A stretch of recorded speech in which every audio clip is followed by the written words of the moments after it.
मुझे सरकारी मशीनरी ने लूटा है। इस बार मैं अपने बाप दादा की जमीन बेचकर चुनाव लड़ूंगा और जीत हासिल करूंगा। यहां मोदी मैजिक काम नहीं करेगा। ये बयान है अफजाल अंसारी के, जिन्हें समाजवादी पार्टी ने 2024 के लोकसभा चुनाव का प्रत्याशी बनाया है। अफजाल के नाम की घोषणा के साथ ही राजनीतिक गलियारों में चर्चाओं का दौर शुरू हो गया कि आखिर सपा को अंसारी की जरूरत क्यों है। बीजेपी की तरफ से क्या प्रतिक्रिया आई? क्या सपा के इस फैसले ने बीजेपी को एक बार फिर से मौका दे दिया है? इन तमाम बातों को जानने की कोशिश करेंगे आज के इस एक्सप्लेनर में। नमस्कार, मेरा नाम है मार्तंड सिंह और आप देख रहे हैं डेली लाइन। इस माफिया को हम मिट्टी में मिला देंगे। ये पेशेवर माफिया और अपराधियों के सरपरस्त हैं और ये लगातार यही करते रहे हैं। इनके रग रग में अपराध भरा है। अपराध के अलावा कुछ सीखा नहीं है। पहले आप सारे अपराधियों के उनका मूल्यांकन करेंगे, उनको शरण देंगे, उसके बाद तमाशा बनाते हैं आप लोग। ये वक्तव्य उत्तर प्रदेश के मुख्यमंत्री योगी आदित्यनाथ के हैं, जो उन्होंने 25 फरवरी 2023 को विधानसभा सत्र के दौरान दिए थे, जब उमेश पाल हत्याकांड को लेकर कानून व्यवस्था के मसले पर समाजवादी पार्टी के मुखिया अखिलेश यादव ने सरकार को घेरने की कोशिश की थी। अब सवाल है कि आखिर एक साल बाद मैं सीएम योगी के इस वक्तव्य को क्यों बता रहा हूं। दरअसल समाजवादी पार्टी ने सोमवार को लोकसभा चुनाव 2024 के लिए उम्मीदवारों की दूसरी सूची जारी की। इसमें गाजीपुर लोकसभा सीट से माफिया डॉन मुख्तार अंसारी के भाई अफजाल अंसारी को लोकसभा प्रत्याशी बनाया गया है।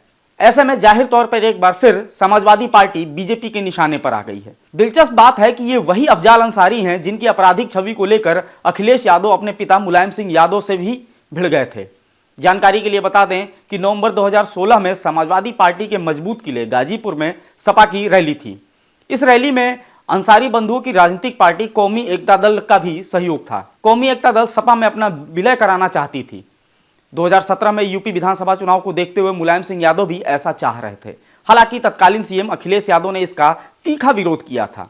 उन्होंने साफ तौर पर संदेश दिया कि वो आपराधिक छवि वाले लोगों को अपनी पार्टी में प्राथमिकता नहीं देना चाहते। सीएम अखिलेश यादव ने तब उस रैली से किनारा कर लिया था।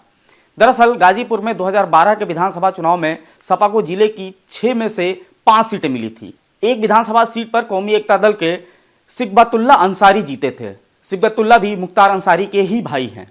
ऐसे में सवाल उठता है कि आखिर अब ऐसी क्या परिस्थितियां उत्पन्न हो गई कि अखिलेश यादव को उन्हीं अफजाल को आगामी लोकसभा के लिए प्रत्याशी बनाना पड़ा है, जिसके लिए वो स्वयं मुलायम सिंह यादव से भिड़ गए थे। दरअसल पूर्वांचल के माफिया मुख्तार अंसारी के परिवार की नजदीकी अखिलेश यादव से जनवरी में बढ़ने लगी थी।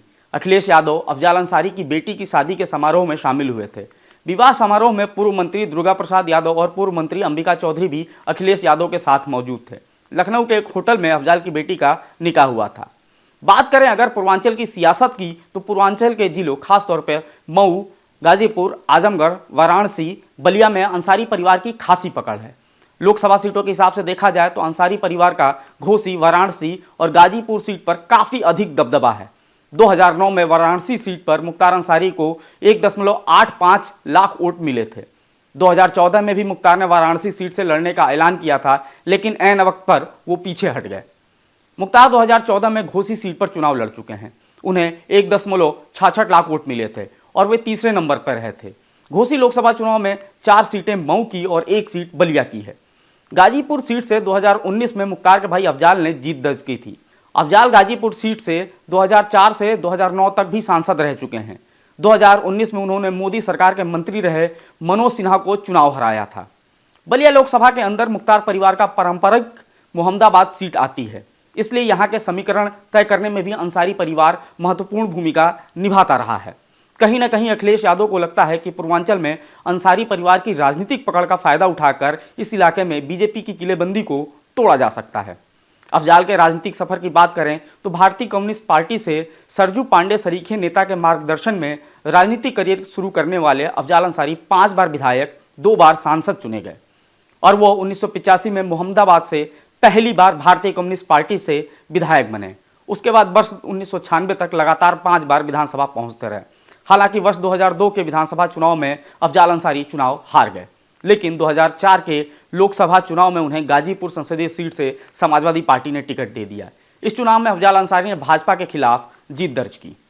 इसके बाद अफजाल 2009 और 2014 में चुनाव लड़े, लेकिन हार गए।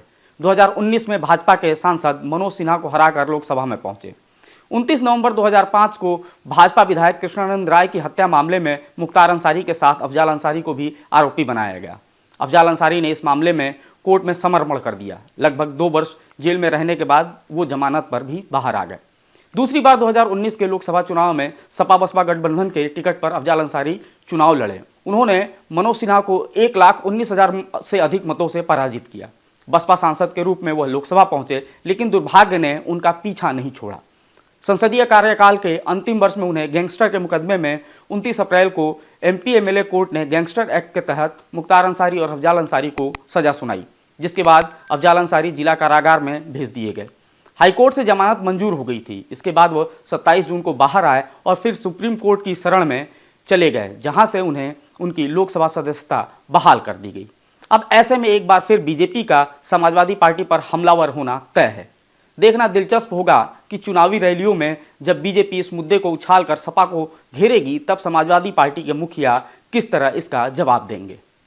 आज का ये वीडियो आपको कैसा लगा, ये हमें कमेंट करके जरूर बताएं और साथ ही फॉलो करते रहें हमारे डिजिटल प्लेटफॉर्म डेली लाइन को।